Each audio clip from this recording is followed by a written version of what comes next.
ಬೆನಕನಹಳ್ಳಿ ಗ್ರಾಮದಲ್ಲಿ 150 ಕೆಜಿಯ ಕೆಂಪು ಮಣ್ಣಿನ ಗಣಪನ ಭಕ್ತರ ಸಮ್ಮುಖದಲ್ಲಿ ಸಡಗರ ಸಂಭ್ರಮದಿಂದ ವಿಸರ್ಜನೆ ಮಾಡಲಾಯಿತು.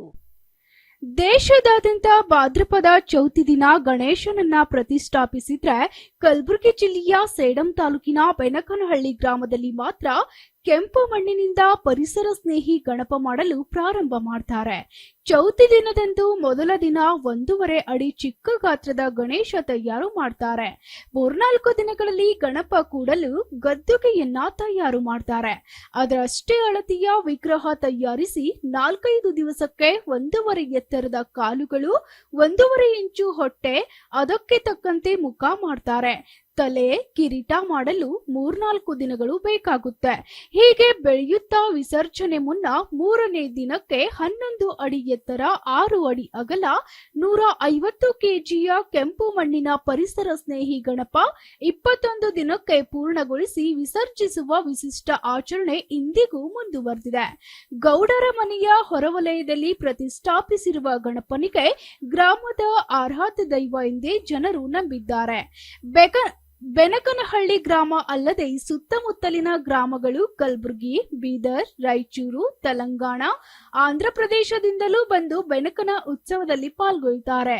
ಹರಕೆ ಹೊತ್ತವರು ಹರಕೆ ತೀರಿದ್ರೆ 2 ಕೆಜಿಯಿಂದ 100 ಕೆಜಿವರೆಗೆ ಸಕ್ಕರೆ ವಿಸರ್ಜನೆ ದಿನದಂದು ಎಸೆಯುತ್ತಾರೆ.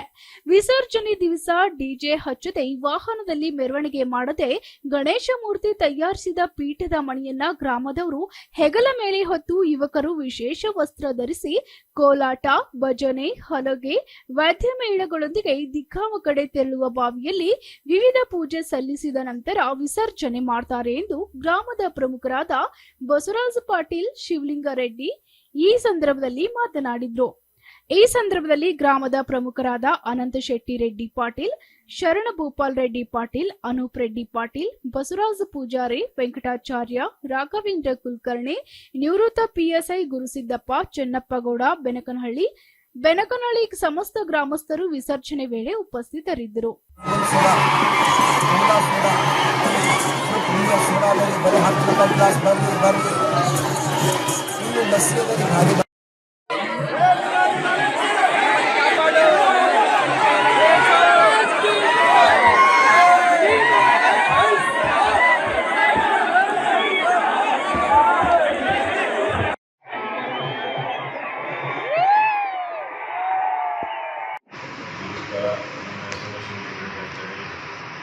ಈ ಭಾರತದಲ್ಲಿ ಪರಿಸರ ಸ್ನೇಹಿ ಗಣಪತಿ ಅಂದರೆ ಸುಮಾರು 300 ವರ್ಷಗಳಿಂದ ನಡೆದುಕೊಂಡಂಥ ಈ ನಮ್ಮ ಊರಿನ ಬೆನಕನಹಳ್ಳಿ ಗಣಪತಿ.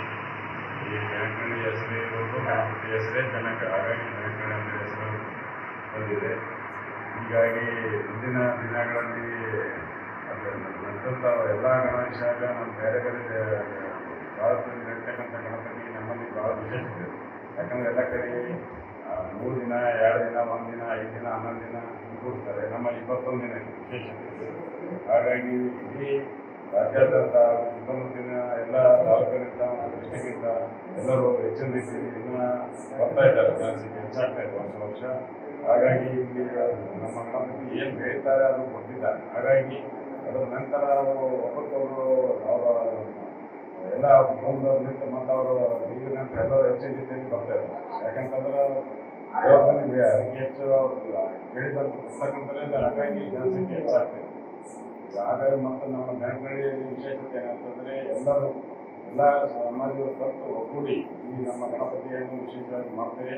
ಬೇರೆ ಕಡೆ ಎಲ್ಲ ಡಿಜೆ ಅಥವಾ ಮಾಡ್ತಾರೆ ಬೇರೆ ಕಡೆ. ಆಮೇಲೆ ಹಾಗೆ ನಮ್ಮ ಭಜನೆ ಮುಖಾಂತರ ನಾವು ಕೋಲು ಆಟ ಮುಖಾಂತರ ಮತ್ತು ನಮ್ಮ ಟ್ಯಾಕ್ಟ್ರಲ್ಲಿ ಬೇರೆ ಕಡೆ ಎಲ್ಲ ಮಾಡ್ತಾರೆ. ಟ್ಯಾಕ್ಟ್ರಲ್ಲಿ ಅಥವಾ ಏನಾದರೂ ಹೋಗ್ತಾರೆ. ಆಮೇಲೆ ಆಗಿಲ್ಲ ನಮ್ಮ ಗಣಪತಿ ಹೆಗಲ ಮೇಲೆ ಹೊತ್ಕೊಂಡು ಅವರಿಗೆ ಒಂದು ವಿಶೇಷತೆ ಅದು ಎಲ್ಲಿನೂ ಸಿಗಲ್ಲ.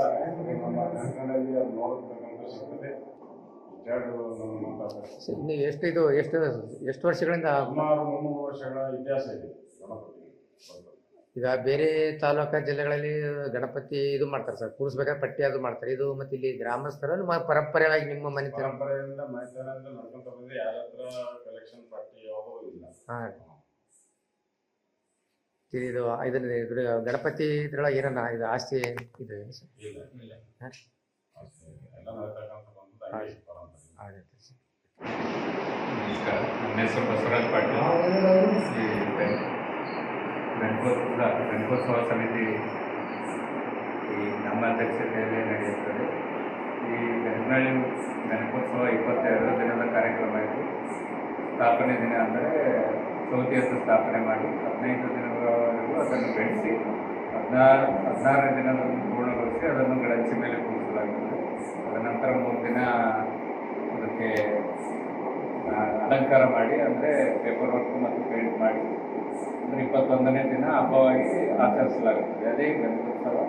ಮತ್ತು 22ನೇ ದಿನ ಇದರ ವಿಸರ್ಜನೆ ಆಗುತ್ತೆ. ಈ ವಿಶೇಷತೆ ಏನು ಈ ಗಣಪನಹಳ್ಳಿದು ಅಂದರೆ, ಗಣಕನ ವಿಶೇಷತೆ ಏನೆಂದರೆ ಎಲ್ಲ ಬಂದಂಥ ಭಕ್ತಾದಿಗಳ ಇಚ್ಛೆಯನ್ನು ಪೂರೈಸಿದಂಥ ಶಕ್ತಿ ಇರುವಂಥ ಗಣೇಶ ಅಂದರೆ ಈ ಗಣಕ. ಈ ಸುಮಾರು ವಿಡಿಯೋಗಳಲ್ಲಿ ನೋಡಿದ ಹಾಗೆ ನೀವು ನೋಡ್ತಾ ಇರ್ಬೋದು, ಜನಸಾಗರ ಬರ್ತಾ ಇದೆ. ಈ ಸರಿಸುಮಾರು ಒಂದು 8-10 ವರ್ಷದಿಂದ ಊರಲ್ಲಿ ನಿದ್ರೊಳಕ್ಕೂ ಜಾಗ ಸಿಗ್ತಾ ಇಲ್ಲ, ಅಷ್ಟು ಉತ್ಸವಕ್ಕೆ ಜಾಗ ಇಲ್ಲ ಥರ ರೀತಿಯಲ್ಲಿ ಉತ್ಸವ ಬೆಳವಣಿಗೆ ಆಗ್ತಾ ಇದೆ. ಮತ್ತು ಇಲ್ಲಿ ಅರಿಕೆ ತೀರಿದ ನಂತರ ಸಾಮಾನ್ಯವಾಗಿ ಸಕ್ಕರೆ ಹಂಚುವುದು ಒಂದು ವಿಧಿಯಾಗಿ ಬಂದಿದೆ ಮೊದಲಿಂದ. ಯಾರ್ಯಾರು ಅವರ ಆಸಕ್ತಿ, ಅವರವರ ಇಚ್ಛೆ ಪ್ರಕಾರ, ಅವರ ಇಚ್ಛೆ ಈಡೇರಿದ ನಂತರ ಅವರ ಶಕ್ತಿ ಇರುವಷ್ಟು ಸಕ್ಕರೆಯನ್ನು ಹಂಚ್ತಾರೆ. ಮತ್ತು ಅವರು ಮತ್ತೇನಾದ್ರು ಬೇರೆ ಈಡೇರಿಕೆ ಇದ್ದರೆ ಎಲ್ಲ ಹೇಗಿವೆ ಅಂದರೆ, ಇಲ್ಲಿ ಮಕ್ಕಳಾಗಲಾರ್ದವರು ಅಥವಾ ಮದುವೆ ಆಗಲಾರ್ದವರು, ಏನೋ ಅವ್ರ ಸಮಸ್ಯೆ ಈಡೇರಿದಂಥವ್ರು ಎಲ್ಲರೂ ಬರ್ತಾರೆ. ಕೇಳ್ಕೊಂಡು ಹೋದ್ರೆ ಅವರು ಎಲ್ಲ ಇದು ಮುಗಿದ ನಂತರ ಅವರು ಬಂದು ಅವರು ಅರ್ಪಣೆ ಮಾಡಿ. ಶರಣಪ್ಪ ಹೇಳಿ, SSV TV ನ್ಯೂಸ್, ಸೇಡಂ.